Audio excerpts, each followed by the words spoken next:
Oh, here we go. Here we go. Here we go. Here we go. Here we go. Here we go. Here we go. Here we go. Oh, here we Here we go. go. Oh, here we go. Welcome back to the motherfucking podcast, guys. Hello, I'm Lacey. I'm Stephanie. And this is Here We Go. We're talking about sex, baby. Oh, that was good. That was cute. My mom would not let me listen to that song. She wouldn't let me listen to You and Me, Baby, are nothing but mammals, so let's do it like they do on the Discovery Channel. I remember like being on the way to church and that coming on the radio. She's like, turn it off. And I was just like, I'm like, damn, like if you just would have let me listen to it, I probably wouldn't have even noticed it. My mom like would not let us say suck. Like, this sucks. She wouldn't let us say it. Mine too. And I remember like one day in the car, she was like, you know what that means, right? And I was like, no. And then I now know that she was, I guess, referring to sucking a dick. Like, I don't know. But I'm like, why would you suggest that to me? Well, guys, speaking of suck, we have a really, really good guest on today. And yeah, like you were saying, let's talk about sex. We talk about intimacy, sex, attachment styles, sex, Tantra styles, fucking everything, apparently. It's yeah. Okay, and also this is like the first, I've definitely done interviews high.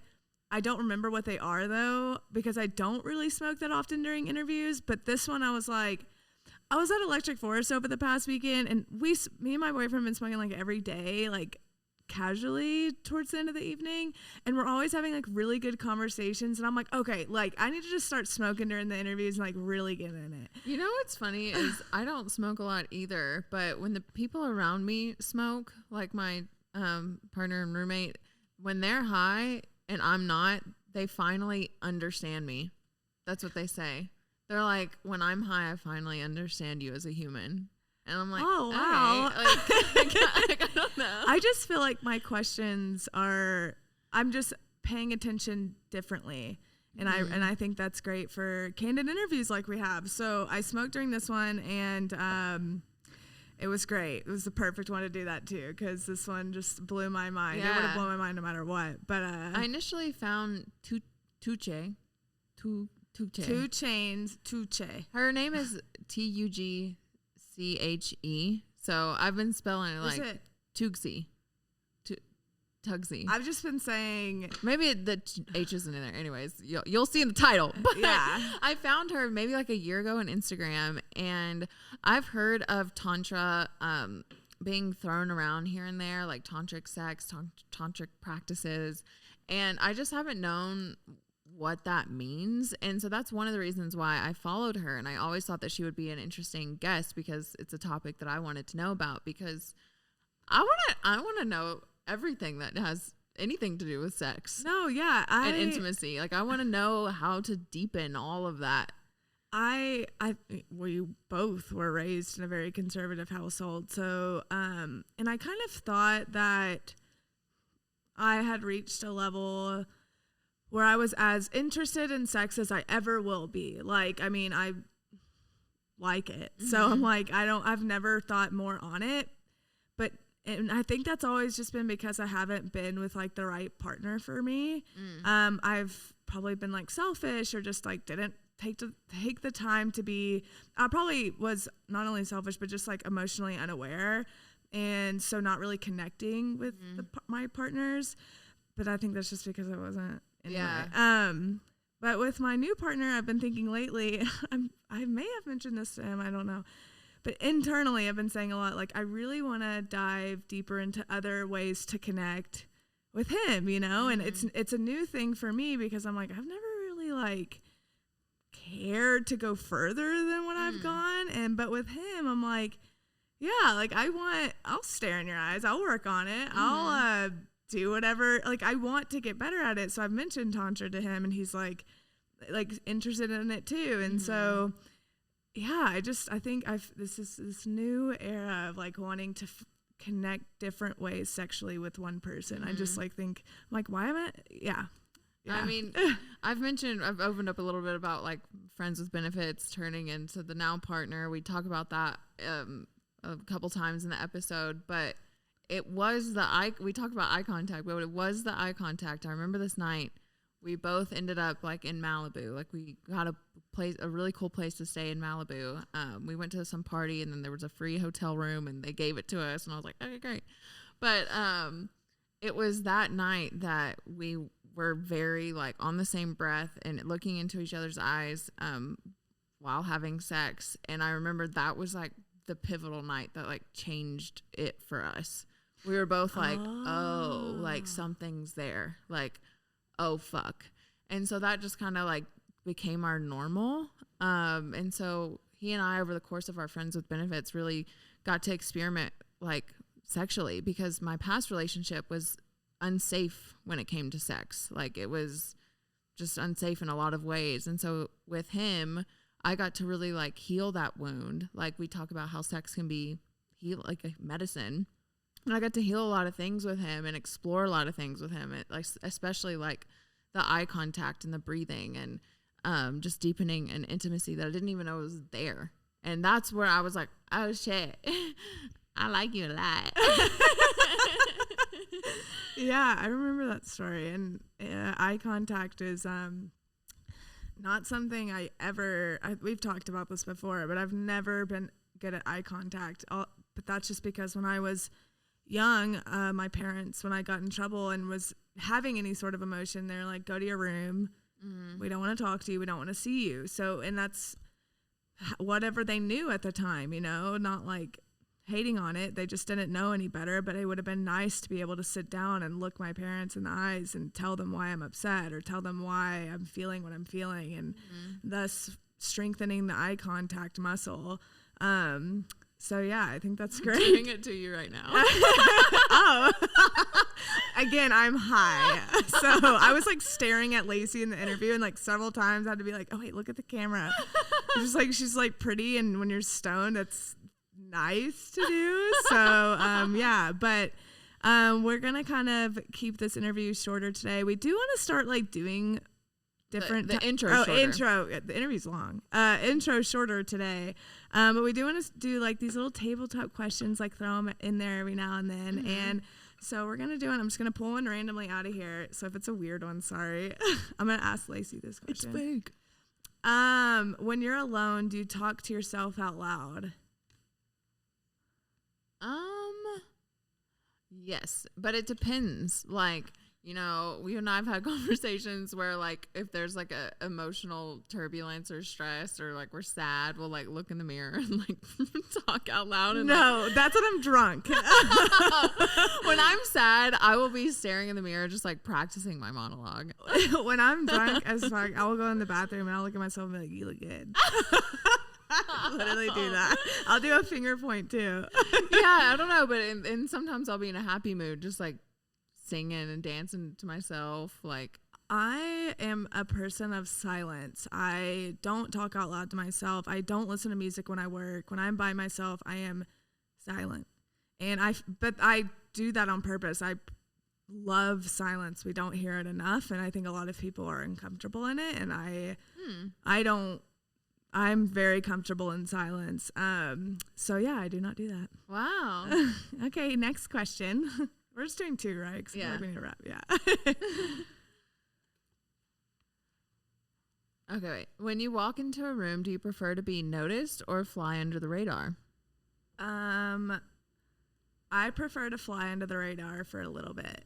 And then I want to be noticed. Then I want to talk to people, you know? It really just depends, like... It depends on where, because if I don't know anybody there and I'm not comfortable, I hate small talk. So if it's a room where I would have a bunch of small talk in it, I would just prefer to be a fly on the wall.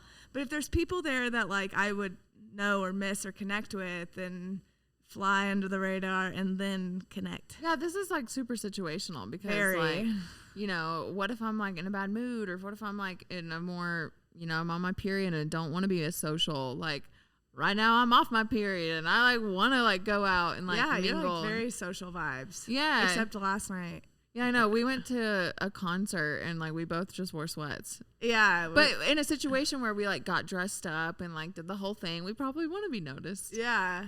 because we did something. Yeah, yeah, we like, went key we put in some fucking effort. Yeah, that was cute. I liked that. Yeah, it looks like a little teacher. No, I was talking about doing these questions. Oh. This is cute. But also, yeah. Okay, but to get back into the topic, y'all, if you want to learn about sex, this is a good one for you. And just intimacy and connection.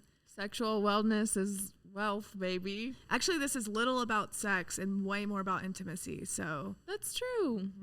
okay, guys, without further ado. Oh, Here we go.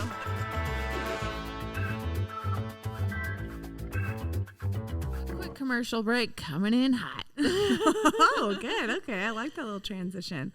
You know, we got the one and only Jimbo and Jules. Yeah, we would just want to talk about our sponsor for a little bit because we like it. I'm going to talk about the just traditional hemp oil. I started using this months ago when I was really trying to figure out my acne. I was just trying all types of shit to just get any kind of inflammation in my body down. So I was taking Jimbo and Jules hemp oil every morning, every night, and I really liked it. Yeah, and for future, or just to say this, they're a CBD company and a holistic one at that, and we've had such good success with all their products, and yeah, we just especially this one. This is the one that you put it in your mouth and like swirl it around a lot or something. Yeah, you just want to get it into like, your bloodstream, like under your tongue or something. Yeah, and you do it like one or two times a day. Yeah, I don't know. I love this one. I like them all, but that's been a good hit. It feels really nice to support like small businesses. I've been trying to buy all from the farmers market. I'm that bitch now. Oh, you are? Yeah. Wow. And every time I do my little oil drops, I'm like, oh, I'm for sure that bitch.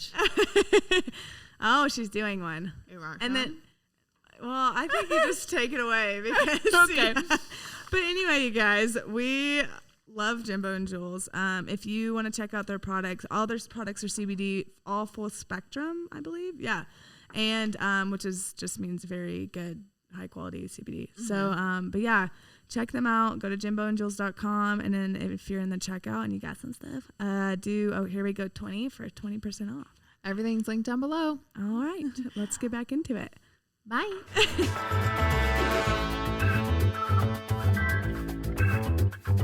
Welcome back, guys. Hi, yay. Today we are getting down and dirty. I'm so excited about this. Wow. Okay, wait, but before we start, can you introduce yourself, say your name, who you are, like what all you do, why you're here? Okay. First of all, thank you for having me. My name is Tugce. I'm a Turkish-Canadian sex and intimacy educator, and I'm currently a PhD student in transpersonal psychology, which I can explain what it is, and human sexuality. I'm also going to be a certified sexologist in November and a authentic Tantra practitioner in November. And I work in the sexual wellness field for like different apps and sex toy companies and wellness brands. Yeah. That was such a good intro. Thank you. Oh my God. Have you always been into sexual wellness, or How did you get into this? Yeah, how'd you find yourself here? It's a bit random because I come from a consulting background in environmentalism. So, I have my background in like business management, and psychology was always a minor. And so I was working in London as a consultant for environmentalism. I'm very into, how your environment is kind of as a reflection of you and, all of this. But after like 2 years, I decided consulting isn't really going to get you anywhere. There's like a key problem that people have of like why the environment is in this, state. So I kind of started going more inwards. I was always interested in like relationships, the sexual wellness industry, which is kind of a new wave, I think, from the wellness industry itself. Yoga and meditation kind of had its boom. And now we're seeing like a rise in sexuality, and like people are just becoming much more expressive and free. And, with that, especially with the pandemic, there was a huge rise in this industry. And I was like, you know what? Fuck it. I'm just going to quit my job and like apply for a PhD, get my degrees. And it was also because I had my own relationship issues, which I think most people do. So all of it kind of came together, and I was like, okay, I'm just going to do this for a living because, fuck it. Like you only live once in this lifetime. So yeah. Whoa. Even as like a kid though, were you just like kind of always a little More into it? curious? Yeah. I was for sure like, especially growing up in Turkey, I got kicked out of so many kindergartens because I would be like squishing guys and be like, "Show me your dick," like this kind of shit. Oh my God! Yeah. But I do want to preface, kids are very curious. Actually, a lot of people start touching themselves and their genitals at like a super young age because it feels good and you don't know what you're doing and it's normal for your body, but it's all the fucking societal pressures and all the shame and all the all the things that we hear about. You shouldn't do that, you shouldn't touch that I think people get conditioned into thinking it's like a bad thing and it's a it's a dirty thing. Yeah. Yeah, I was definitely more out there in terms of like very interested in all of this from the beginning. Yeah. I remember the moment in my life where I realized it felt good down there. Oh, I was same. like, Please share. I was like rubbing myself next to like on like a couch arm, Yeah. and I was like, oh, that feels good, and I couldn't like understand, and I just was like, Mine was the pull jet. oh right, And I full on had an orgasm, like, and I had no idea. How old were you? Maybe like 11, 12. Oh, I thought you were gonna say 20, and I was like, oh, yeah, I don't know an remember the intervention. age. Yeah. But I can remember like the couch, the like me, like what I was wearing, but I cannot remember how old I was. Weird. I was around that time, I think. Yeah, it's probably. super common. Like most I think people's or people who have a vulva, like their first experience is usually the couch or in the shower, and it feels good, so you just keep doing it, but you don't know what's happening, and then you probably have an orgasm, and then you're like, oh, this was great, I'm just going to continue doing this, and then comes like the masturbation phase, I guess, or just like exploring yourself more. Does it feel more intense when you're younger compared, and does it like weaken? Like, what was that? Because when I sit on a couch now, the feeling is you're like, I don't know. I mean, no, like so the penis or the vulva, like the more you use it, the better it is, kind of thing. Because if you think about it, it's just erectile tissue, and what you're doing is when you're playing with it, you're just filling it with blood, right? So the more you do it, the more your body, it's like a muscle, like it gets worked out and it becomes more alive and sensitive. There's always this like myth of if you touch yourself a lot or if you use a lot of vibrators and like all this stuff, it kind of desensitizes you. It's like not true. Actually, the more you use it, the more sensitive it is. So I was gonna say, of course it will change, right? Like if you go through different hormonal changes, like a lot of things can affect the sensation. If you're on antidepressants, if you're on different medications, and then if you have, I don't know, like if you go through pregnancy, like all these things of course affect like how you feel, but yeah. I had a friend tell me, just one of my friends, and I was like, yeah, I use like like I use a vibrator, and he's like kind of very conservative and stuff. He's like, well, if you use that, you're gonna end up like not wanting to like have sex with your partner and stuff. It's gonna make you like pretty dead. Like your sexual energy is gonna be dead. And I was like, and I always like kind of feared that. I was like, no, not me, like whatever. And I always kind of like feared that. And then now I'm so I've never even put the research into it though. Yeah. But I'm glad that you cleared that up. Thank you. It's all about like mindfulness and intention when it comes to anything sexual, right? Like you can overdo anything. You can watch porn mindfully, you can masturbate mindfully, or you can be like totally numbed out and like dissociate from your body. It's just how connected you are, and if you're aware of like what you're doing, that's kind of the key when you're touching yourself or when you're having sex, I would say. Can you share the importance of touching yourself, masturbating, or having sex mindfully? Like, what's the importance of that? Yeah. So let's start with masturbation and then we can go into sex. I think masturbation, a lot of people grow up and it kind of becomes this thing where you do it really quickly because you don't want to get caught, and you kind of do it to relieve stress. Like when you feel this peak of, oh, I feel so horny, I need to fuck, but what that does is it kind of starts separating you from your body, right? Like you're just kind of doing it, and then normally people tend to feel like bad afterwards because you're kind of having a dopamine come down. So the importance of masturbation is, I mean, change as a person. You always grow. There's always different changes happening in your body. So the key is, like, if you're masturbating, you are exploring yourself, you're exploring your pleasure potential. An orgasm, and what we think of what we learn in sex ed, if we had the pleasure of getting sex ed, is it's just a peak, right? Like, you have this intense feeling and then it goes down. But there's so many orgasms women and men can have, like over 15, over 20, right? And orgasm is defined more than just a peak. It can be a pleasure spectrum. So the more you touch yourself, the more you explore. And if you're with a partner, then you can tell them, hey, this is what I like. And you have this healthy sexual communication, rather than like a lot of, people with vulvas, when they're having sex, they kind of don't feel good. They don't really want to orgasm. They can't really orgasm. And then they don't want to say anything because they don't want to offend their partner. So it's a bit more of knowing yourself for yourself, but also for your partners in the future, if that makes sense. Right.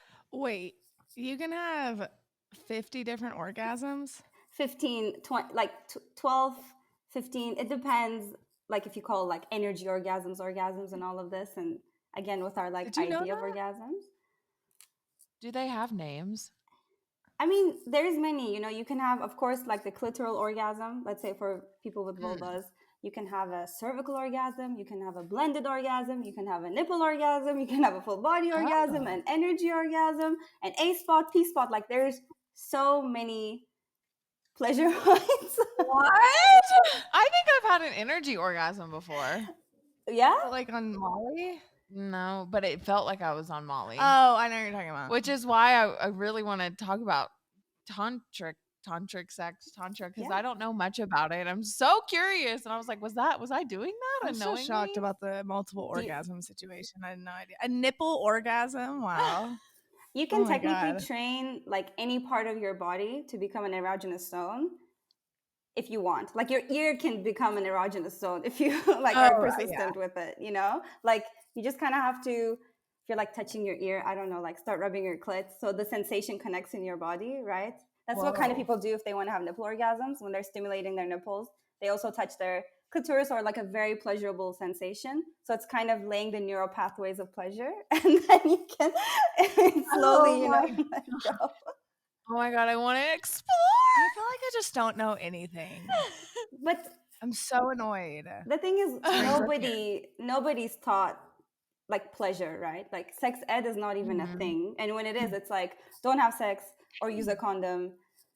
And like, most people, especially in my generation, also grew up with like, oh, you have any problem, take the birth control pill. And that was kind of given. And we don't even understand the effects of it on our libido, like, all of this. So it's still very new, and there's such limited research from the Western point of view on this still. Like, we don't know shit. Would you, assuming if you wanted children, would you how would you feel about talking to your daughter or son about all these pleasure things at a young age? I think, or like, would you wait until they're older? I think you can, if they're younger and you see for example, your child, starting to play with themselves, or they're curious. I think the thing is to not shame kids, right? Like, when they're doing it, you can just tell them, hey, this is something you do in private, but never to shame, because shame is such a big, I think, number one thing that people have when it comes to sexuality, because they've been shamed or they've been told it's wrong. But I would definitely, in the future, like when I have kids, will incorporate pleasure education rather than like sex education, and teach about their bodies, how it works, how to do it. There's now so many more platforms that, teach you about how to have sex for the first time. That is like very pleasurable for both people, and it's like consensual, and it's joyful, and it's not like weird, and and I do think the younger generation is much more aware than, for example, boomers or millennials, let's say. But then there's like a whole sex recession going on, so that's like a whole nother thing. Like, we're having like less sex overall. Recession? Yeah. Wait, what? Yeah. So we are, as millennial generation, I believe, like, is the research, we're having less sex compared to our parents or our grandparents. And is it because we're like stressed? Yeah, mostly. It's like work culture. I would have totally. I would have thought the opposite, just because of how No, prevalent that like makes so much sense. sex is in our like TV and like media. Yeah, but like no one wants to have sex because they can't afford kids. People are just Stressed, busy. Yeah, like that makes so much more sense. We People see are it all just the trying to time. survive at this point. Yeah. Yeah, sex is like so normal. Also, I feel like people got married a lot younger, and now people are getting married a lot later. I feel like a lot, at least that's what I'm seeing, and just being a wedding photographer. And I don't know if that makes a difference or not. Like as far as like people just being smarter sexually about partners and stuff, like, or maybe not. I don't know. Maybe it has nothing to do with it, but definitely stress. For sure, it's like a dichotomy because you have sex everywhere, like you said, right? Like it's on media, it's TV, social media. Like everyone is so sex positive, but I think people are kind of living this like disconnected life because libido is killed with stress, and then with like, you know, being a generation where we have more depression and like medication, and people are just overworking and they're tired and their energy levels are so low, like it's just not happening. And then also I think back in the day people tended to like stay together longer. Now, you know, people are just kind of like there's dating apps, so I think it's harder for people to feel maybe connected because they're like, okay, what's like the next best thing when there's like a problem that occurs in a relationship. So Wow. yeah. Okay. So Tantra. Yes. What is it? Tantra. I keep saying tantra. There she is. I'm like, Tantra. I'm like, what's Tantra? Okay, sorry, go ahead. No problem. So Tantra, in its most basic explanation, I always explain it as is a spiritual science. It started several thousands of years ago, originating in India, and then from there kind of developed multiple different lineages, which is multiple different types of Tantra from different parts of the world. So when you look at, I think when people think of Tantra, they tend to think of Neo Tantra, which is what we see if you're online and you see maybe some course or like some couples coaching, and they're like, and we're going to do a Tantra workshop. Neo Tantra is basically the Western interpretation of Tantra, and it's more focused on sex. It tends to be just about sexuality, and they take kind of bits here and there and combine it, and you know, it's kind of the selling point is make your sex life more interesting. But actual Tantra, like if you are to go to a lineage-based Tantra school, or, you know, practice lineage-based Tantra, then it's more of a form of yoga, actually, that is both sexual and non-sexual. And it's a lifestyle. It's a holistic lifestyle. And you have different practices, different, you know, movements, different meditations, sexual or non-sexual, that kind of help you integrate your body, mind, spirit, sex, so you experience more pleasure, more joy, more happiness, more love. And the goal is to kind of lead you to enlightenment, which in Tibetan Buddhist Tantra means end of suffering, freeing from suffering. But it's a little different, I think, when we talk about Neo Tantra.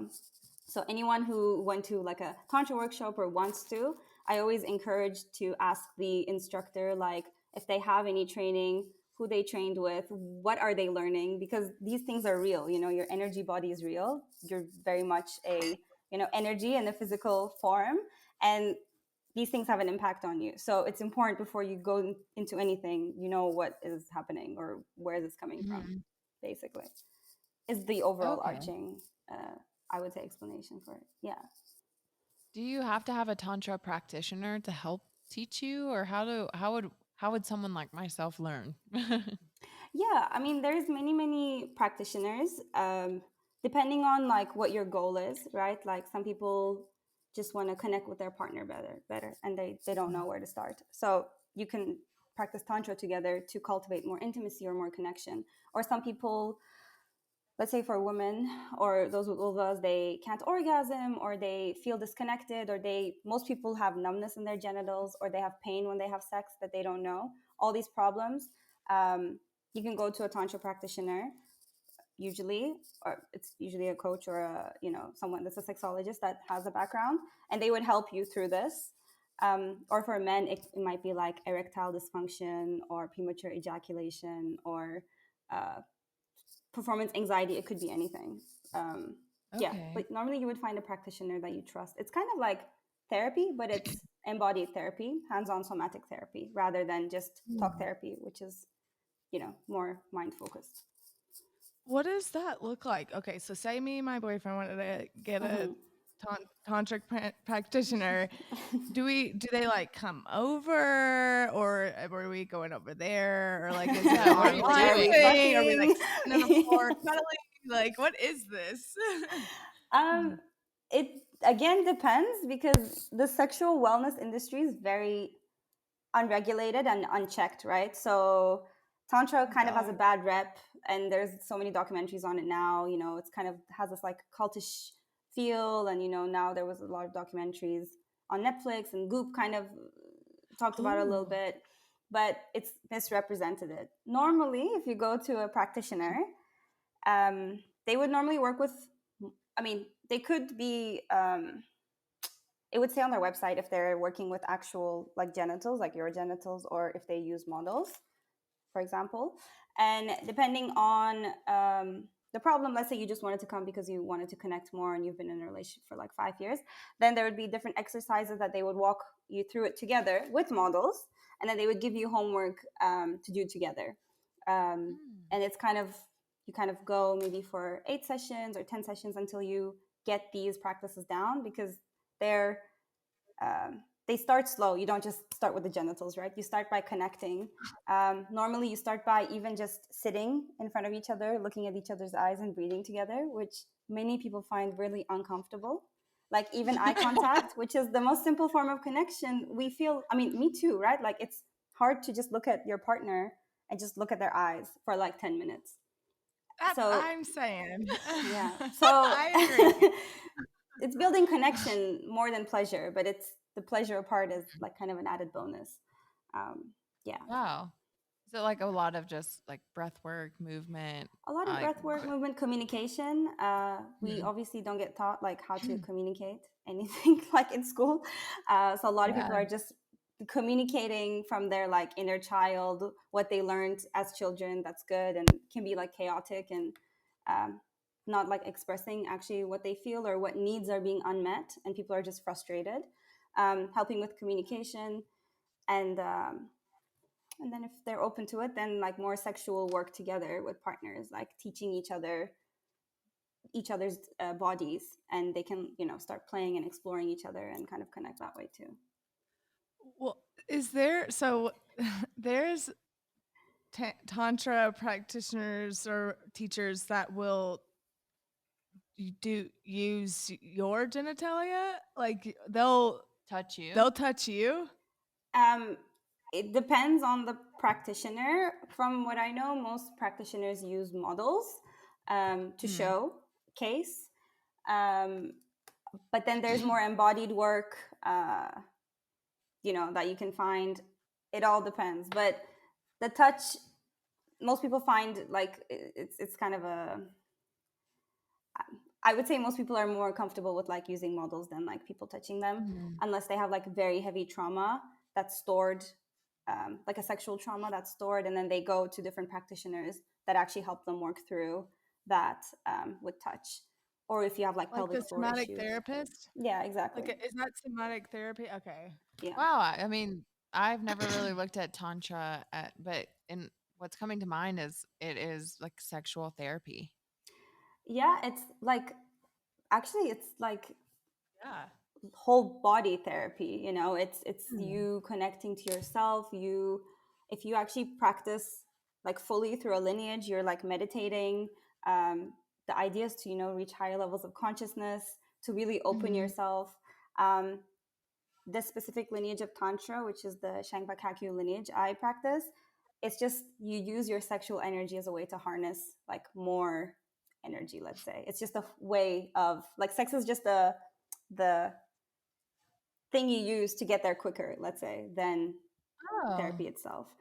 Because a lot of work, if you think about it, like with emotions, if anybody read like The Body Keeps Score or anything like that, a lot of feelings are stored in your body, like around your pelvic area or different parts of the body, which is why if you go to a chiropractor, for example, some people might start crying because they're literally opening up certain sections of the body that have been holding emotion.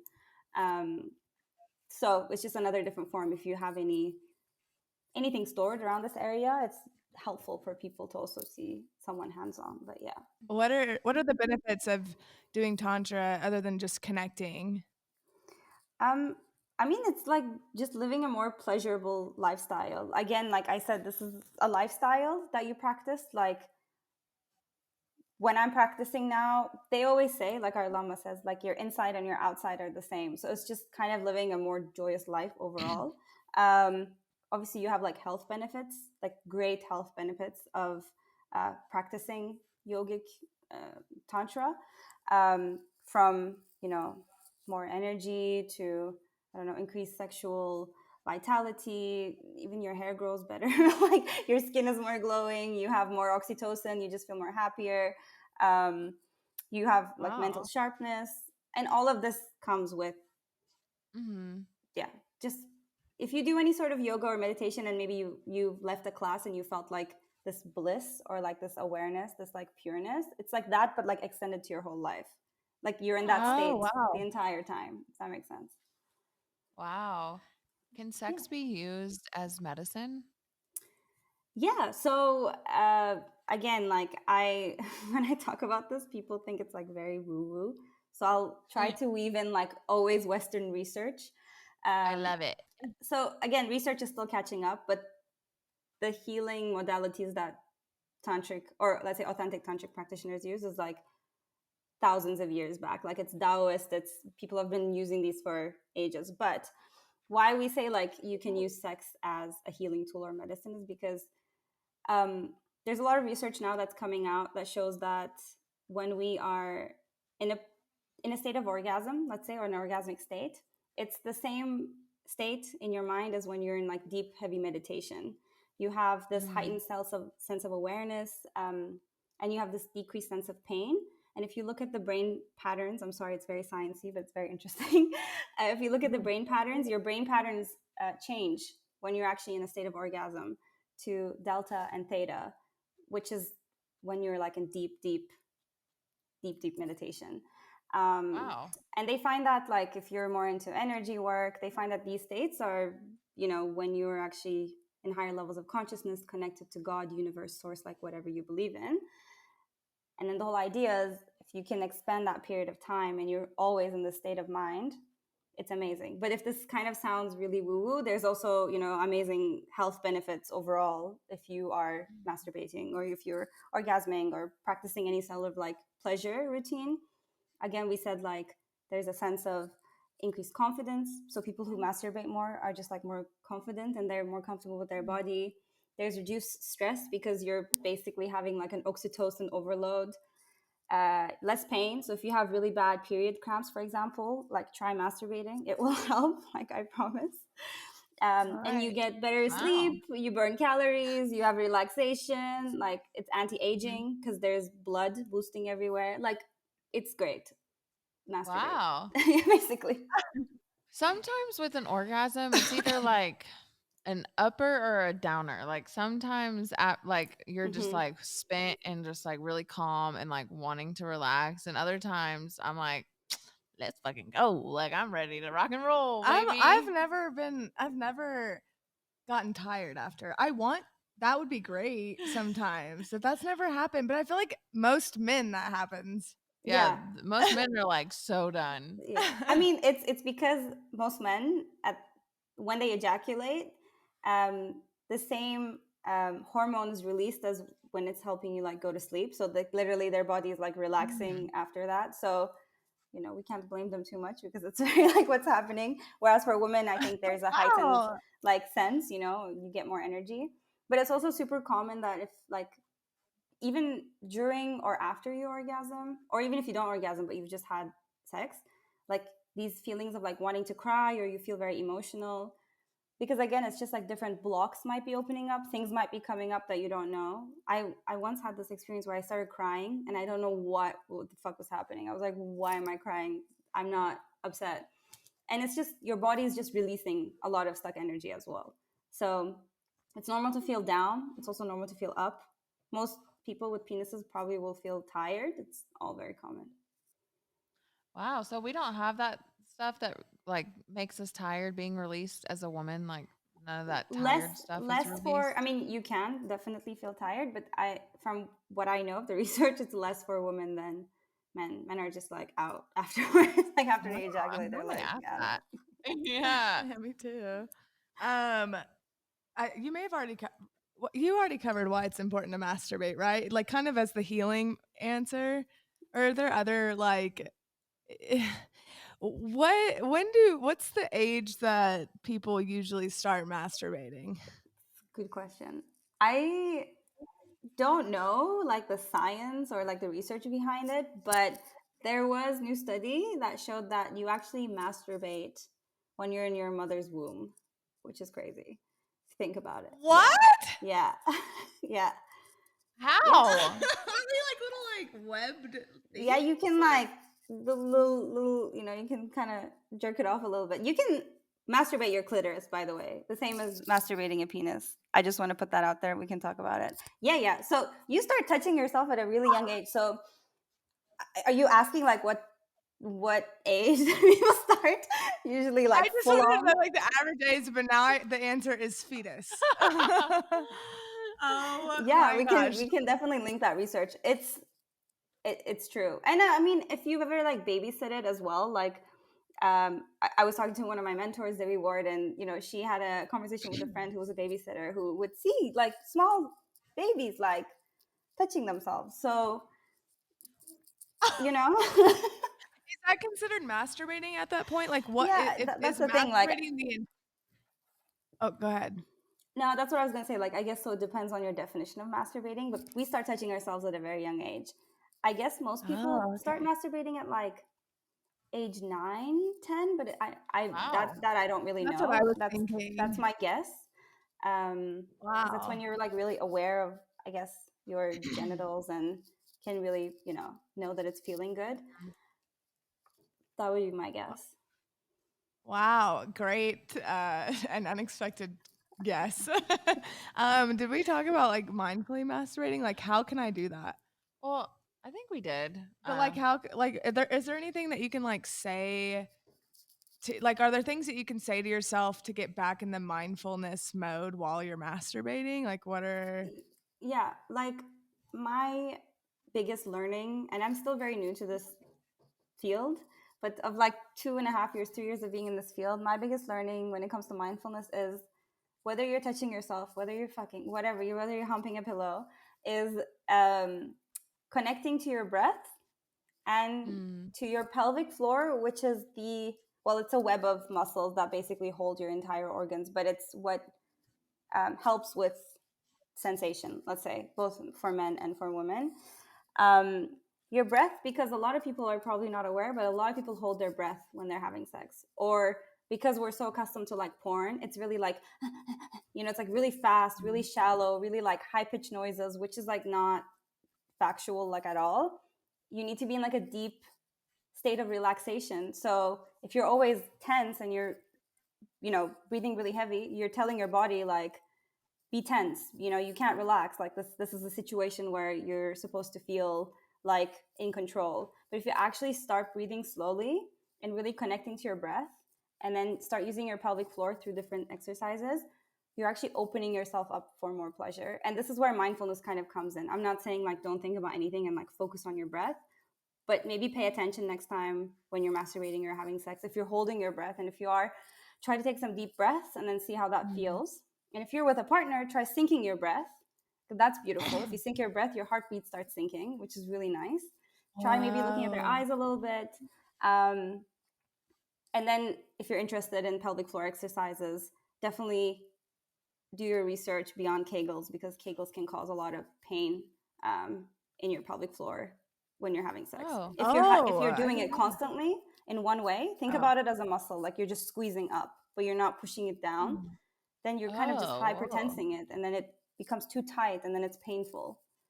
So pelvic floor health is important too. Yeah.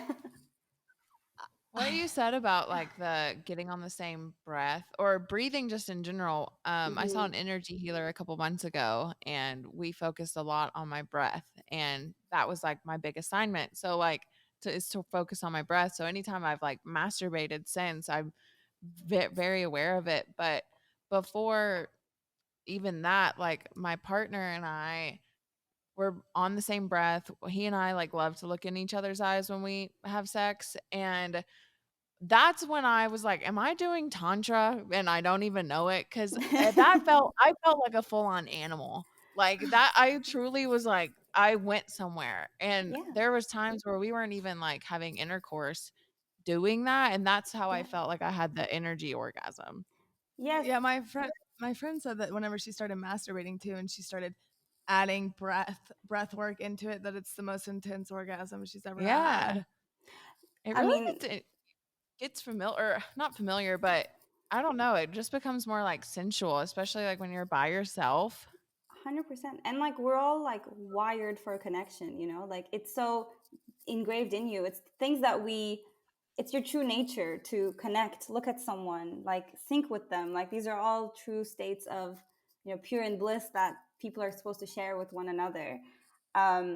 Again, because of all this shit, like we kind of become shy or we become too self-conscious and all this. But what you said is definitely this like exchange of breath is, if you're like in the energetic, you know, sense, you're like exchanging energy, you're syncing. Breath also moves a lot of energy. Like people, maybe you've seen, or if you can Google it, like people by just doing breath can have energy orgasms because it can get so intense. Or even in meditation, you can use your breath. It's such a powerful sex tool. And yeah, like the next time I would maybe encourage you, if you're like really, if you use your breath already and you're like really aware of it, is adding sound and like really opening your throat, and not like fake porn sounds, but really like if you breathe in and then you breathe out, and it's, I'm so sorry for people listening, like and then you kind of just like let it out, and really like try that, because that it's called the ocean breath, of like how my mentor teaches it. It's breathing in from your mouth and really just like sighing out with just opening your throat.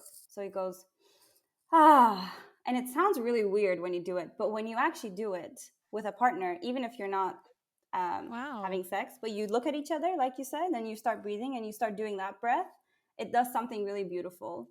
Kind of circulates the energy more between you two, which is really, really beautiful. We do that in yoga sometimes, like the like sighing. And you mentioned like the throat chakra, which is something that I always am trying to like work on.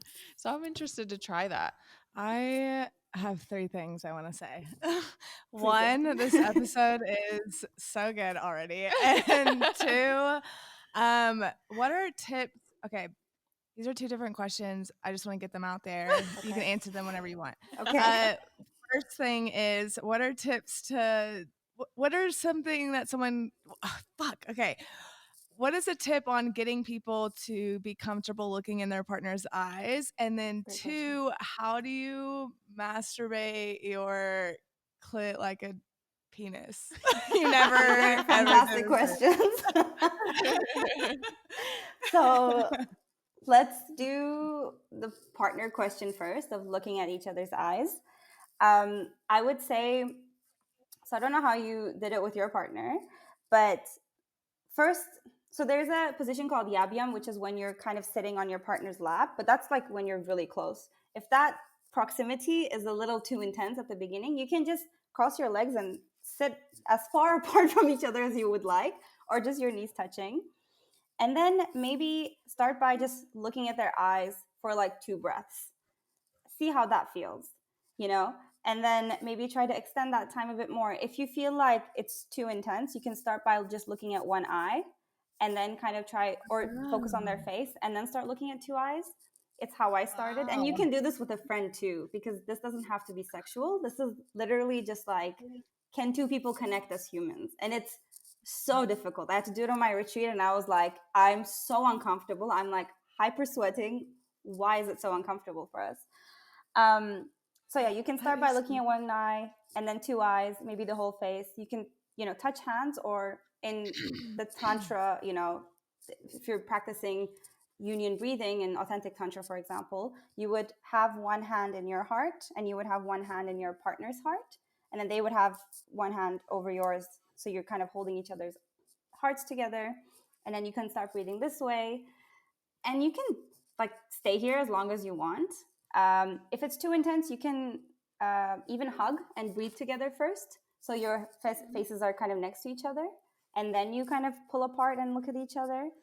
So there's different ways. And depending on certain cultures where, it's not really advised to look at someone in the eye, especially in the Middle East, for example, you're not supposed to look at men in the eye. It's a bit difficult. Or I've heard in some cultures, maybe around Africa, but overall, my mentor Debbie Ward said the other day, when I'm vetting people that I want to date, it's the first exercise I do with them, because if a man or a woman or whoever you are can't sit with me and look at me in my eyes for at least a minute, they don't know how to connect. And I was like, that's so interesting that you start your dating process through a connection, rather than whatever.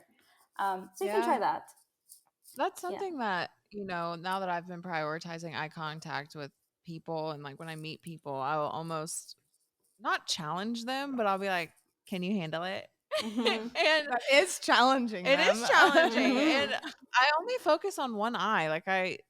I don't think I can look at two. Physically, I'm like, I don't know if I can do that. But my therapist told me that the left eye is more vulnerable and it's harder to look at because it's connected to your left side, which is your heart side, your heart space, which it is. So I've noticed switching from eye to eye, it's a different feeling. But definitely. And most people would probably break contact really quickly, right? They look up, or they, get kind of uncomfortable, look down. But even with sexual tension, right? If you want to build it, they always say just hold it just a couple of seconds longer before you look away. I mean, it really is really beautiful if you can just look at someone in the eye. And I always notice it when people look at me in the eye and they don't look away. I'm like, fuck yeah, you're really going at it, you're really not looking away. Yeah. The eyes say so much. I did this 20-minute meditation looking at a stranger in the eye one time at this beautiful event, and her face started morphing. I felt like I saw a young version of her, and I kept telling her with my brain or whatever. I was like, it's okay. So I ended up doing that with her face was morphing. It was crazy. And we felt like we knew each other after that. And I did that with my partner a couple weeks later, and so much came up. We were giggling at times. We ended up crying, but it wasn't sad. But yeah, there's just an intensity that eyes hold. And it's fun to explore. Yeah, it's beautiful. At first you might feel really uncomfortable, but if you can push past this is uncomfortable, we're gonna laugh, and kind of really sink in, and you're like, okay, now I'm here with you. I think it really grounds you in the present moment with someone else, and just very vulnerable. It can be so vulnerable. So it's beautiful that you had that experience. Yeah. Wow. Now's the time. The clip penis question. Yeah, let's get to that one. Okay, so the clip penis question. First of all, the clitoris and the penis are the same thing. Just they're, as you develop in your mother's womb, they just shape different forms. So the shaft of the clitoris. She has a figure right now, you guys. So if I you're have a just figure, listening, hop on the YouTube channel if you want to see the demonstration. Otherwise, we're gonna explain it as best we can. I'm gonna try my best. But the shaft of your clitoris is the same as the shaft of a penis, essentially. It's just morphed differently. And most of your clitoris is inside anyways, right? So for those who don't know, before I start, I just want to say, for most with a vulva, it takes your vulva around 20 to 45 minutes of stimulation to get ready for penetration. So if you are trying to do anything before that, and so we see how a penis erects, right? So the penis erects usually 300%. Your vulva can also erect 300%.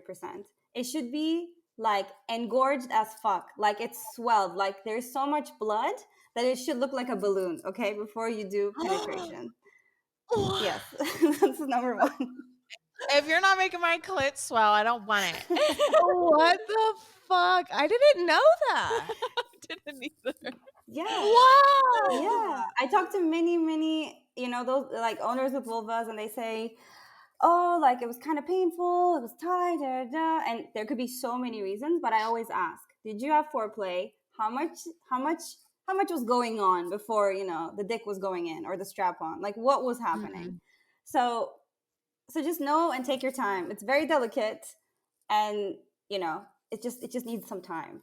And then if you want to masturbate your clitoris, what you would do is you would part your lips one way, the inner and outer lips, and then you would kind of expose. This is not like the most realistic model, but let's say the clitoris is like right here. You would expose the shaft of the clitoris or the clitoris, and then you could take 2 fingers. I usually take these 2, and you would start just moving it up and down like this, and just really stay there. And really, maybe the pressure is kind of like, think about it as like touching your eyeball at first. So like really light pressure, and then see how that feels. And then you can go a bit harder and then see how that feels. And then you can actually at some point really like grab it and really move it up and down. And then really do that for a little bit and then see how the sensation is. Because most people are used to this, right? Most people are just wiggling it. Or you could tap it, which is interesting. You can do like long strokes from it. But if you just try to kind of grab it, don't hurt yourself, and just kind of move it up and down, you're actually masturbating the clit like a little penis, which is pretty cool. Like a little penis. A little baby penis. Wow. I'm so excited to go home. This episode is hot. Yeah, you're not doing that here. We've already had that exposed between us. Okay. That was amazing. I do want to kind of switch it up though to kind of go over the other stuff that you do and talk about, like falling in love. Where like, or just love in general, but like falling in love and like where that saying even came from. It's a good question, actually. Like, I don't know where the saying of falling in love came from, so it's something I'll look at afterwards. But I find this topic of falling in love and like falling out of love and different stages of relationships super interesting. And again, the research has been there, but it's still so new that we're learning so much about, what we think it is and what's actually happening. So my baseline person that I follow when I want to learn anything about love is Helen Fisher. Probably you saw her TED Talk, why the brain and love. And she has a couple of TED Talks that are super, super famous. And she kind of explains how your body is when you're falling in love. So the research is based on mostly her work and her work of like 20-25 years with people and doing scans on MRIs. But from the research, she says that there's 3 key aspects that you're falling in love with someone. Because if you're wondering, you're like dating someone, I'm like, do I love this guy? Do I just really like them? Or do I love this person?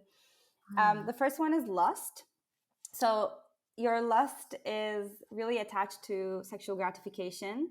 This is kind of like the evolutionary side of the psychology, where it comes from like the needing to like reproduce. And they find that like when you're about to fall in love or you're falling in love, your body is pumping out testosterone and estrogen, which are the 2 key hormones for your sex drive. So if you're like always wanting to like jump on someone, you just want to like fuck their brains out, and you're just like you just want to keep touching them, you just want to be close to them, you're like so lustful, it's kind of a sign that you might just be really like interested and kind of in the process. Doesn't mean every single person you want to fuck, you're in love. Okay, I'm not saying this. So just like, I'm just saying it's one component. The second one is attraction. So this is when it's kind of, I don't know if you can recall, but when you're dating someone and then you start becoming a little obsessive, a little controlling, a little possessive of like, this is my person. You start getting maybe a bit more jealous, or you're hyper aware of like how people are interacting with them. it's because the the attachment is related to this. So you start having this idea of like, I want a long-term thing with this person, and this person is my person. It's this like ownership. Most of the time it's very subconscious, like you're not even aware that this is happening. And you have this like huge oxytocin boost, which is the bonding hormone essentially. So you just feel more and more attached and more close to that person. And the third one is attraction. So this is when you have like super high dopamine. You're like very energetic. You might feel like you can't sleep, you can't eat. You're just like constantly thinking about this person, like you just want to be with them. So these are kind of like the three components that happen in your body. Your hormones are literally peaking for you to, for you to be more attracted to this person, essentially. So that's like the first stages, and it can last, like these hormones can last anywhere from, I believe, like 7 months to a couple of years.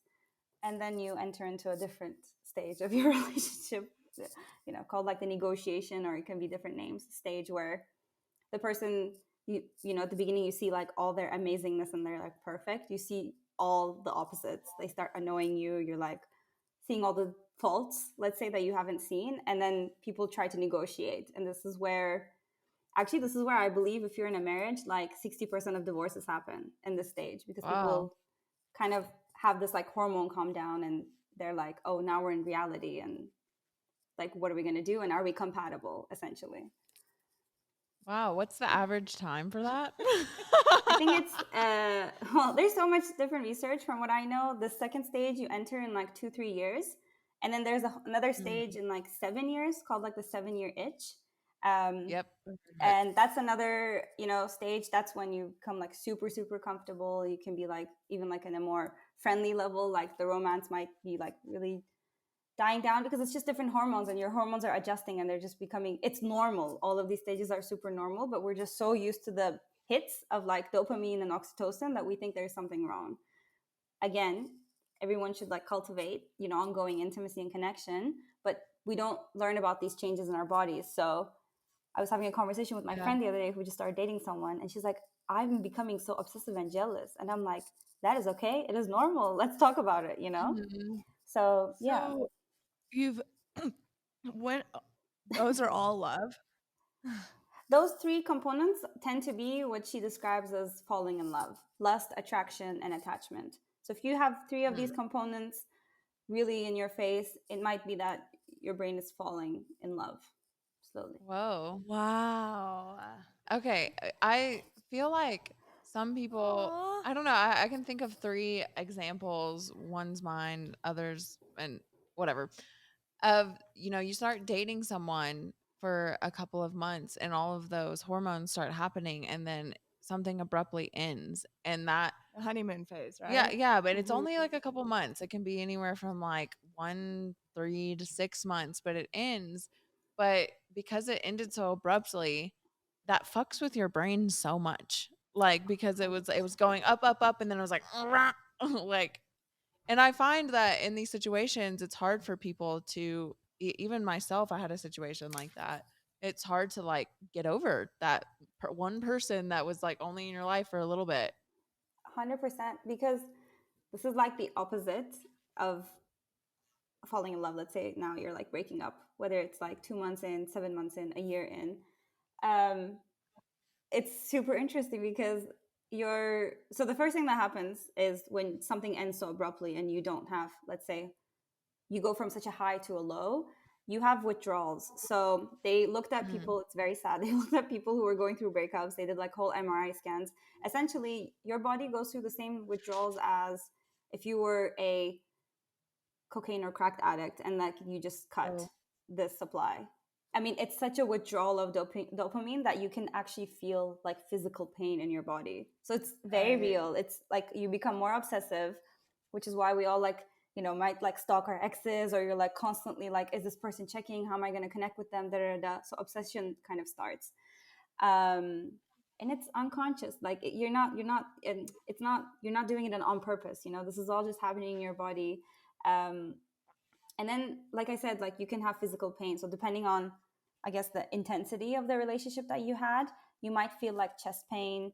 You might feel a lot of in terms of emotional pain, like a lot of anxiety, a lot of like high and low emotions. It's all really normal because your body is going through withdrawal, essentially withdrawal of this person. Wow.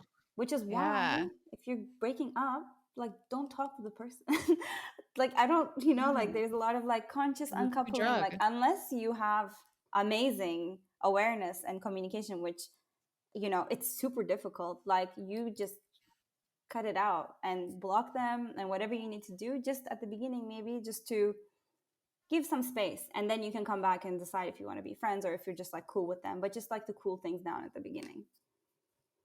Really blocking, I mean, from my experiences, even with like breakups, like, because I don't want to block people, I'm just like, I don't want bad blood, but in my times of blocking someone, it has helped every time.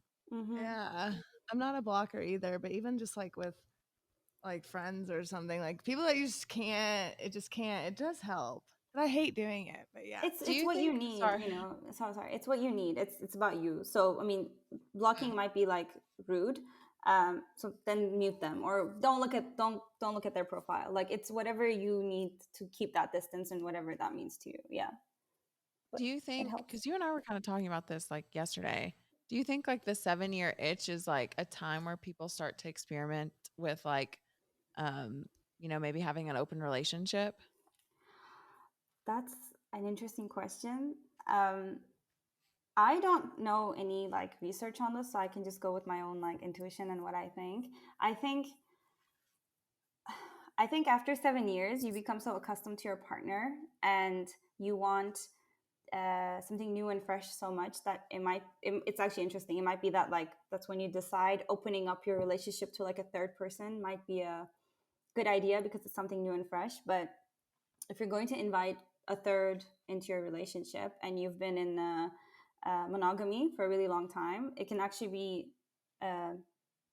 it's not as easy. Like if you practice non-monogamy and you're poly, then you have it down. But when you're inviting a third, there's a lot happening with you working with your partner's triggers, your partner working with your triggers. There needs to be like a very high level of communication in place before you even find someone.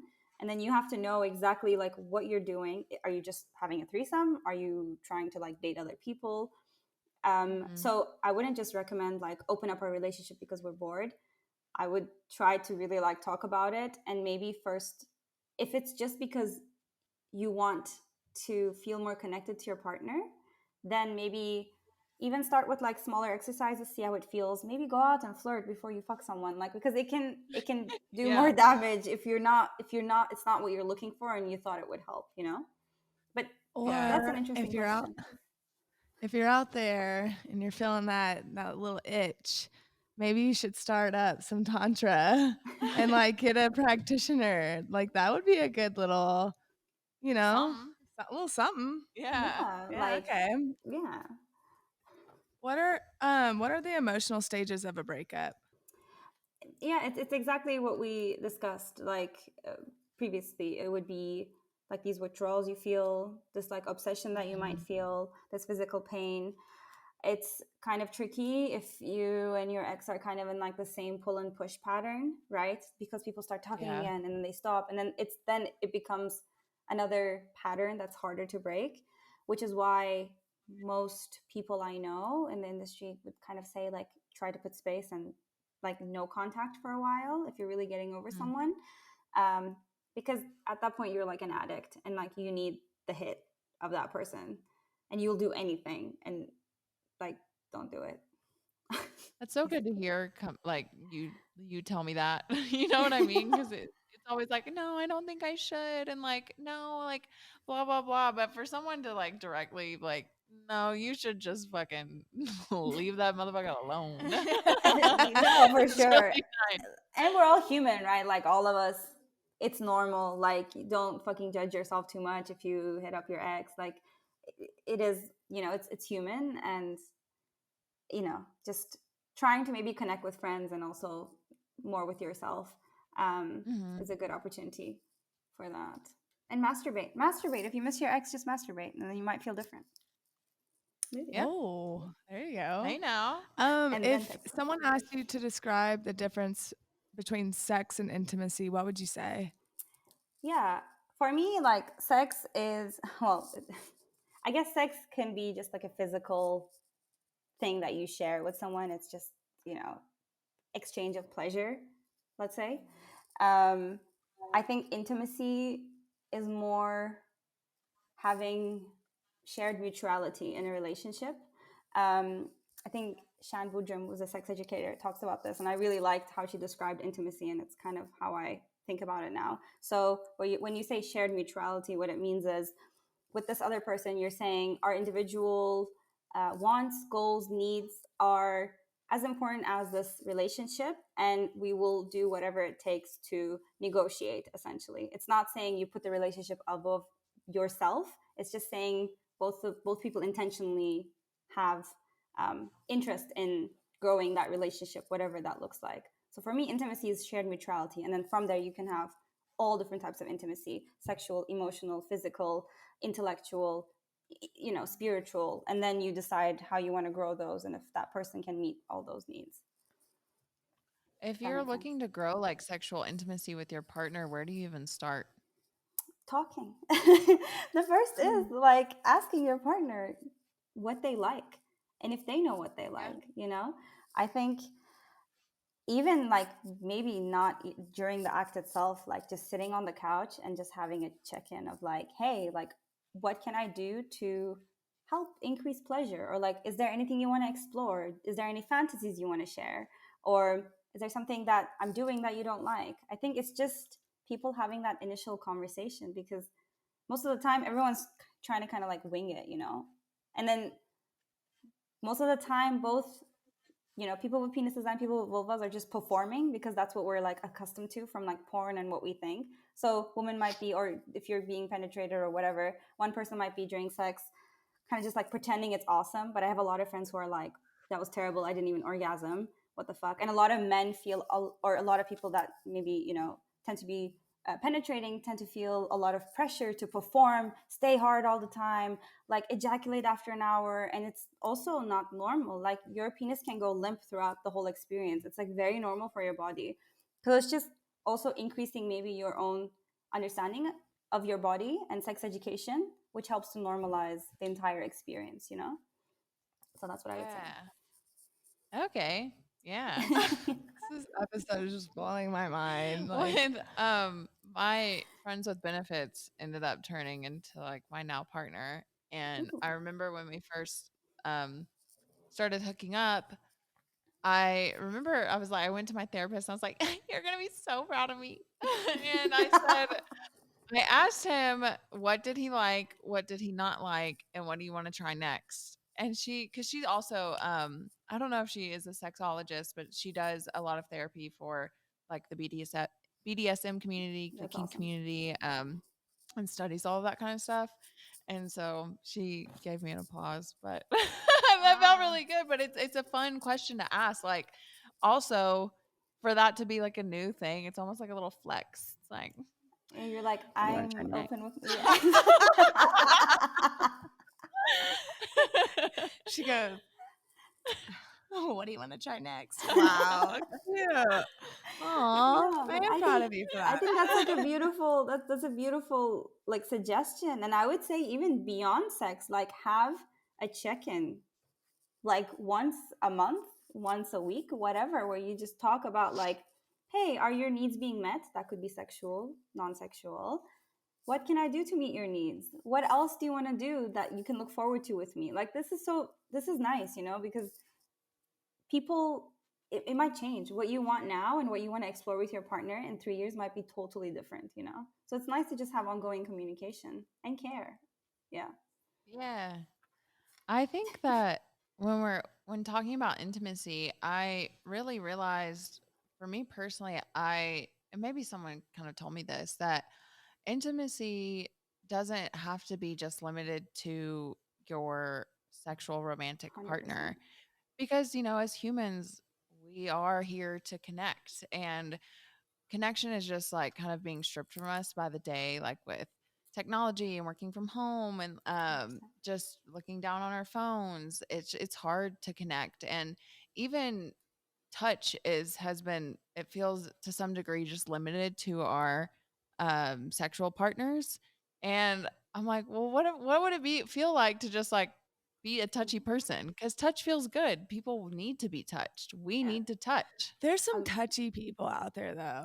And I want to know what it's like. What it's like. Yes, truly, there are people that just like want to touch your ass like all the time, and like, or the friend, like we are not the friends that like when we do not, me and Lacey don't touch each other, like, and we prefer that. But there are women that when they're, even my little sister and her friend, like they'll hold each other's hands when they're walking, and I'm like, I cannot even imagine doing that with you. And when a girl has held my hand while walking before, and I'm just like, I was just stressed the whole time, and I'm like, why am I this way? I mean, there's so many things that could be like cultural. If you grow up religious, like there's so much conditioning. But like what you're saying, Lacey, is like totally true, which is like you're human. We are all here to fucking connect. Like as humans, this is like the most basic need that's needed, and touch is important because if you're touching even your friend's hand, or if you give them a hug, like you're gonna have the same oxytocin boost. Like you're gonna feel good. Like your body wants to have that human connection. Yes, there might be more touchy people, and it might be different culturally, but I mean, I also like, I get stressed when people hold my hand as well. I'm like, don't touch me, but like you can hug me, you know, it's like it's what you're comfortable with. Okay. And more people, some people are more like, you know, they enjoy touch more, and intimacy wise as well. Like what you said, again, like there's so many different types of intimacy. You might have an intellectual conversation with someone, and that could be so intimate and so vulnerable, and it could stimulate you so much that you had your intellectual intimacy needs met with that person. Like connection is not, or intimacy is not just exclusive to our partner, like you said, and it's not just sex. It's kind of, I think, over branching, like connection and like how we feel towards one another and how you want to connect with people, which has been really difficult coming out of this pandemic, right? Like everyone's kind of feeling a little off with everything. Yeah, because I feel like with me, I was in a pretty toxic relationship last year. I would say it was toxic. But it felt like a lot of people would. I felt like my intimacy from all stage walks of life, he needed it to be limited to just him. And that was really just depriving me as a person. Like it was just limiting me and taking away like my charisma and my bubbliness. And like, you know, when it came to touch, if someone touched me or if someone was being nice to me, and even vice versa, it was like, oh, are they into me, or are they gonna think that I'm into them? But that's just a part of life. Like that's really just who you are. And I don't think that like being with a partner should limit that. No, so I've been definitely been trying to practice that. Lacey just wants a hug from you, I feel, at this point. I'm in the time. Wow. Well, no, I mean, yeah. I've always wondered. I'm like, are we not if we're not touchy? I'm like, am I as human as I can be right now? Like, or are like full on, deeply connected humans touchy? Like, is that the right thing to be? I mean, I think it's super personal to your own comfort level. Like a lot of people have a lot of traumas around touch. So, yeah, I think it just would depend. But, you know, you can, if you are wanting more touch in your life, let's say, or you want to practice giving more touch and receiving more touch, I would just start with like a hug and then like see how that feels.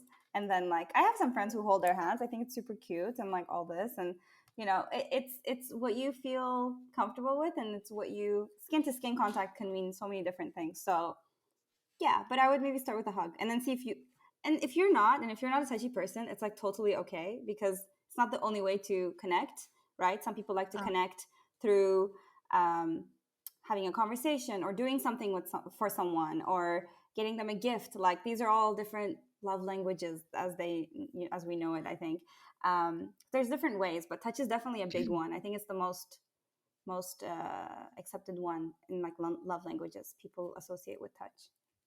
I have been working on longer hugs at Electric Aw. Forest. I Oh was giving wow. Josh some real long hugs. Yeah, I don't think it's like a right or wrong way. Oh, no. And then afterward, we'd both look at each other and he'd be like, that was nice. I'm like, Yeah. yeah, it was really nice. I should do that more. Yeah, but it can be but sweet. anyway. Should we go into attachment theory? Do we have time? Yeah, we do want to start like I'm literally this episode I will not stop talking about it for the next like 16 weeks. But we do want to kind of start wrapping up and discussing attachment theory with you. Lacey's been so into this for a while and I don't know enough. So, Yeah. can you explain the 4 types of attachment? Yeah. So my basic, or let's say like my basis for attachment theory is, maybe Lacey, you've read the book, is from the book Attached, which if you're watching, like this is the book. I recommend it for everyone as like a basic way of understanding what attachment theory is. So everything I say is kind of based on this book, and then I'll go into the book. Kind of ends a little pessimistic, but essentially the idea of attachment theory is, let's use it as a guideline more than this is who you are, to understanding how you connect in relationships. And the idea is your attachment style or archetype forms when you're actually really young as a child. I think by like the age of 3, you've already soaked up a lot of like what you think a relationship looks like. So the household you grew up in, how your parents' relationship were, or whoever raised you, plays a really, really important part in how you receive love and how you think you should give love. So this is kind of the main basis. And then of course there's other factors of like how you grow up that affect it. But essentially there's 3/4 attachment types. There is an anxious attachment type, which the book states is like 20% of people in the world. I don't know where they did the study. Essentially is when you are hyper anxious that your partner might leave you at any moment. So if you find yourself that you're always testing your partner and you're always anxious and you always, feel like there's going to be a problem coming up, so you're trying to people please, it might be that you have these like anxious attachment type tendencies. And these kinds of people tend to grow up in a household where either one parent was absent or they didn't give enough attention to you, and you always had to fight for the attention. So you might be throwing like tantrums, and this is how you grow up, and this is how it might reflect on your adulthood relationships. There's a second type called the avoidant, which is the other spectrum. So instead of someone constantly anxious, the avoidant type is someone that needs a lot of space. They take a really long time saying I love you. They are really not sure if you're the one, and they're always kind of thinking if there's a better person out there that might be for them. Commitment is like very scary to them. And yeah, there's always this like keeping secrets or not fully being in because you're just scared to connect. And these might be the types of people that instead of not having love, they didn't have security, so they kind of became like the lone wolf, like I got me, like only I got me kind of mentality. And then you can be both anxious avoidant, so you can have the tendencies of both and kind of feel sometimes really cold from your partner, but sometimes you feel really drawn to them. This is a very small portion of people apparently.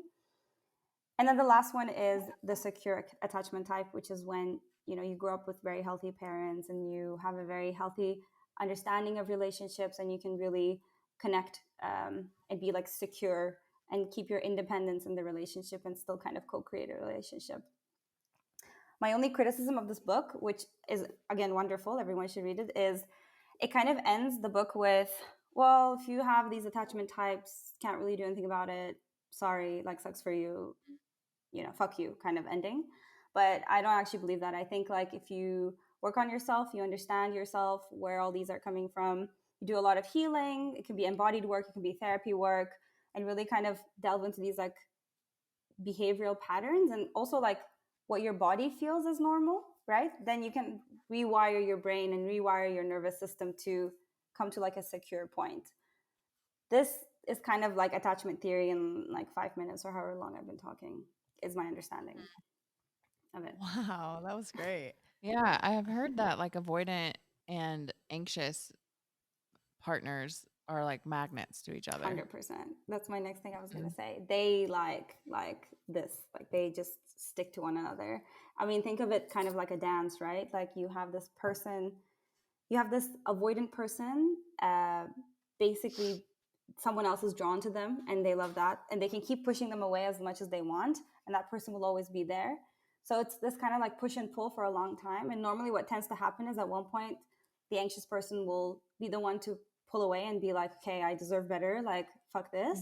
They will pull away, and then the avoidant person at that point will come back because they want to feel that love and safety and connection again, and then they get attached again, and it becomes kind of a toxic cycle where people are just triggering one another and their behavioral patterns. But it happens, we're all human, and yeah, it can be quite exhausting for both people. I want to say I'll never understand commitment issues, but I'm going to have more empathy than that. But I can't stand commitment issues because I've been the anxious partner. Me too. My theory is, which is probably totally wrong, and I'm fine with that, but I just feel like if you have commitment issues, this is not right. But like the best way I could describe it is like people that are scared to commit, like, are you with the right person if you're scared? Or like, are people that, like, if you're with the right person, is commitment a thing? I think, or commitment issues a thing, sorry. I think it's, how do I want to say this on record? I think it's okay to have doubts.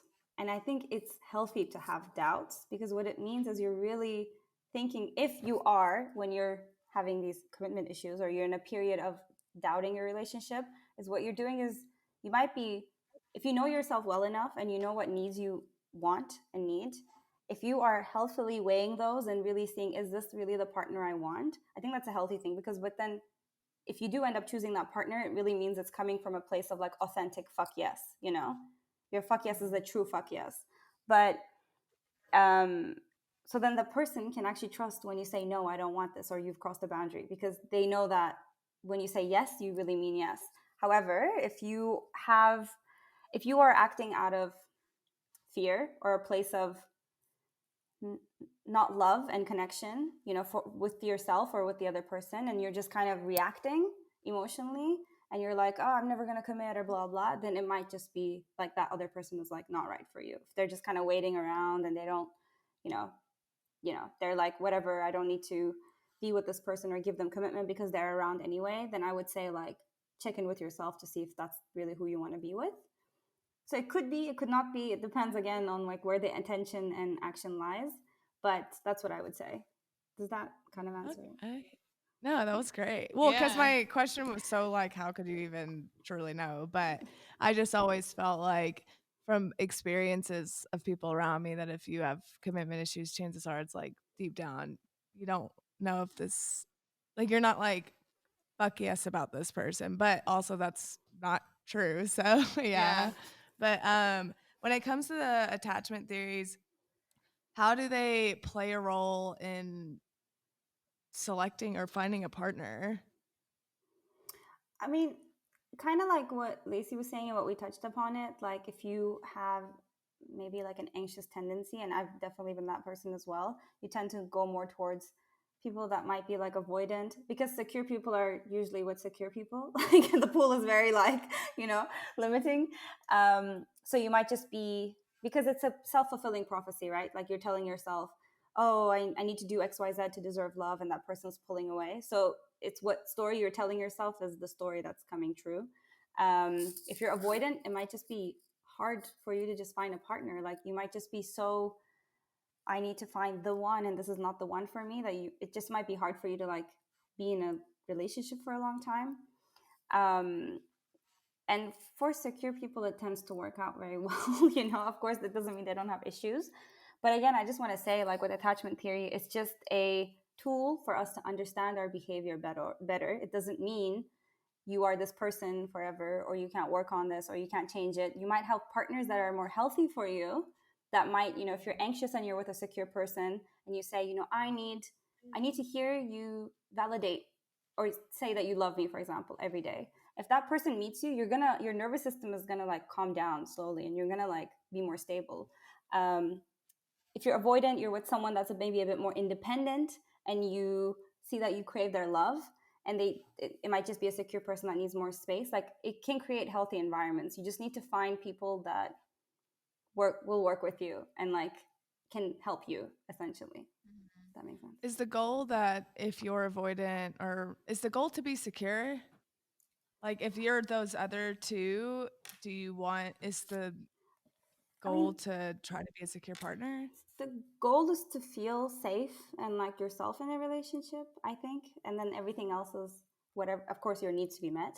So whatever those needs are for you, it could be totally different for a lot of people. But I would say, like, if you feel safe, respected, loved, appreciated, valued, that you're building something together with this person, and we're talking more like, monogamy, long-term relationships, but if this is like kind of the partner you want, and you feel like you can be yourself, and you're acting from a place of love and knowing rather than like fear and like reacting, then I think yes is what I would say. Yeah. I've had to say recently to my partner that I feel like I have a lot of unlearning to do. Like, I feel like I'll get anxious, or like I'll be like, oh no, I don't know if this is okay. And I'll come to him and he'll be like, yeah, go do your thing. Or like, yeah, and he'll reassure me in some ways. And he'll, like, I remember this one time he called me. He was like, I could feel you overthinking. And he was like, I just need to let you know that everything's okay. And he was like, I just want you to start learning that, like, this is how it is. Like, this is, because I'm trying to leave the story pretty vague, but he was like, I just want to be there for you. And so you can like start learning that we are safe together. And I was like, okay, like, I just haven't been my last relationship, he was the anxious partner, and was just felt super constricting and controlling. And so that has, like, has still been a part of me. That was like my normal for a decent amount of time. And so now moving into something that feels a little bit more secure, I'm like, oh, I can do this. It's hard. Yeah, like, oh, like, this feels different. Yeah, and you're literally rewiring your brain and nervous system to like react differently. And if you have a partner that can hold space for you and like reassure you, it's beautiful. It's exactly what you need to like nourish you, I would say. Yeah, it's hot that you can just say what you want to a partner, and then you'll both just do it. Like, it's great. Yeah, I know. Like, we were around my parents in Arkansas, and I was like saying some stuff, and everybody got uncomfortable. And when he left, my family was like, "Was it okay that you were saying that stuff?" And I was like, "Yeah." I was talking about an ex-boyfriend around him, and that's just something that everybody's like, "Oh, should you be talking about an ex?"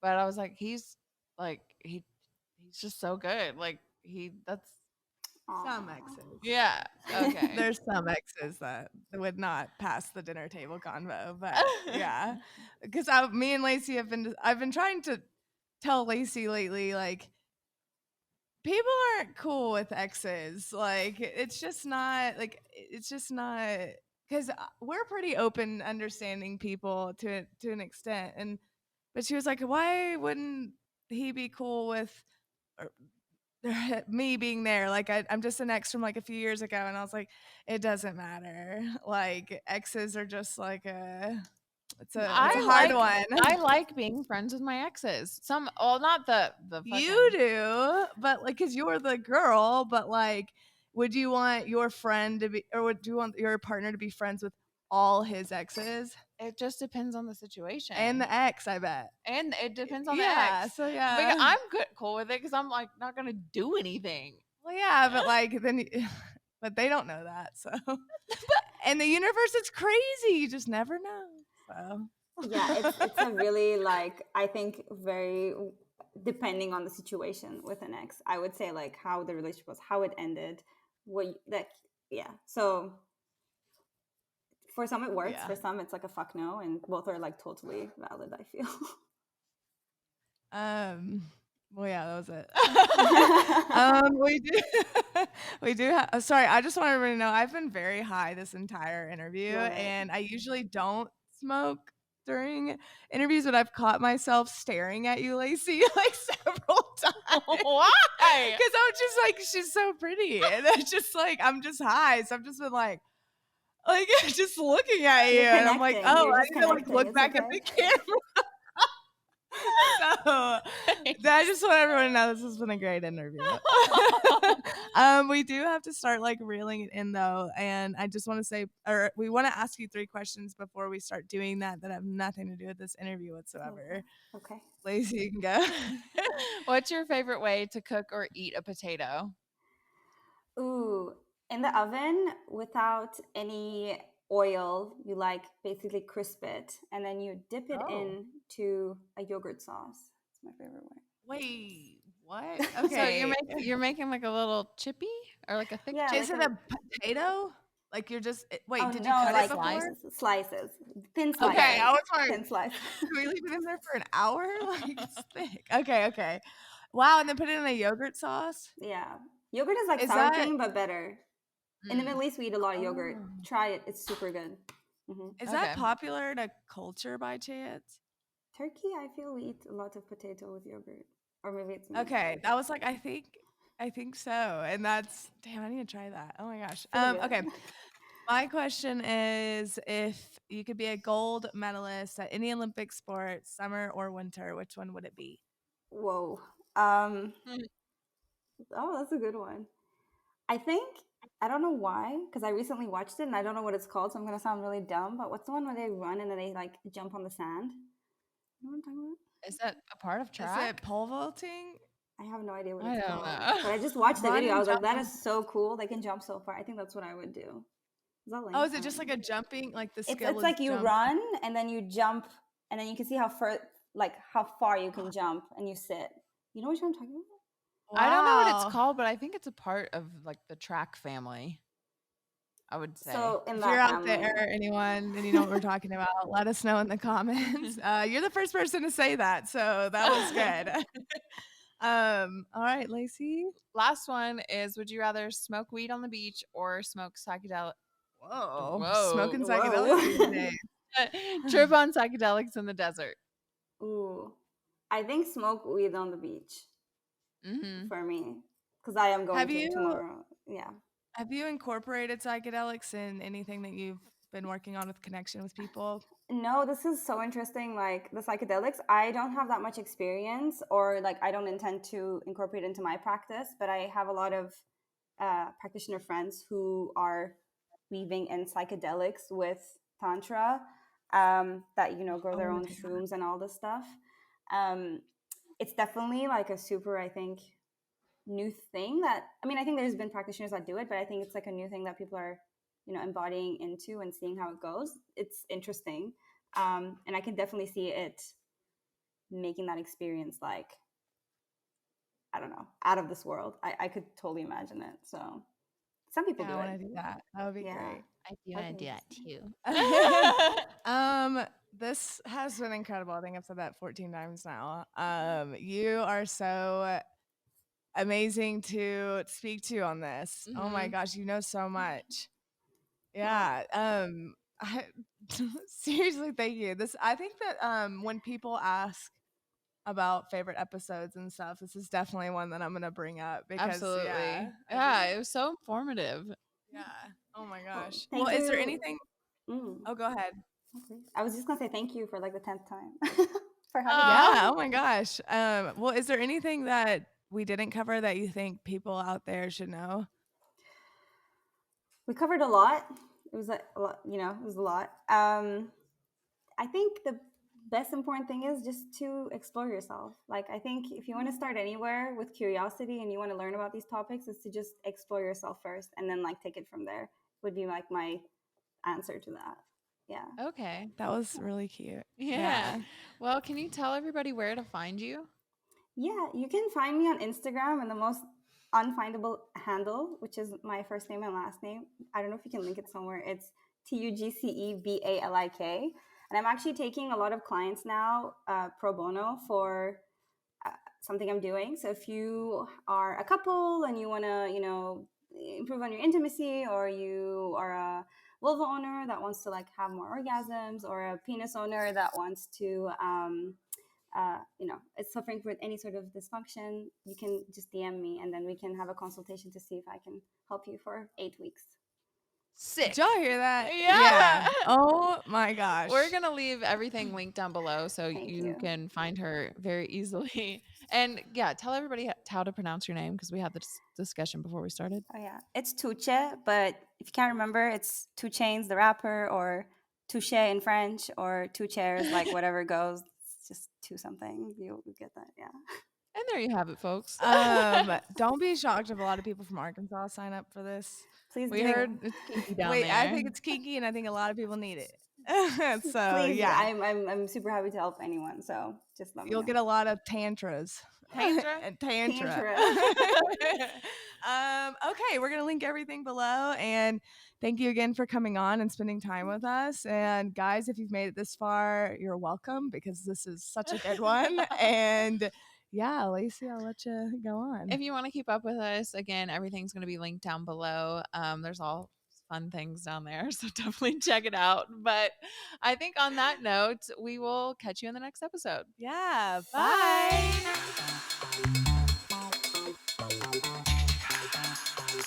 Bye.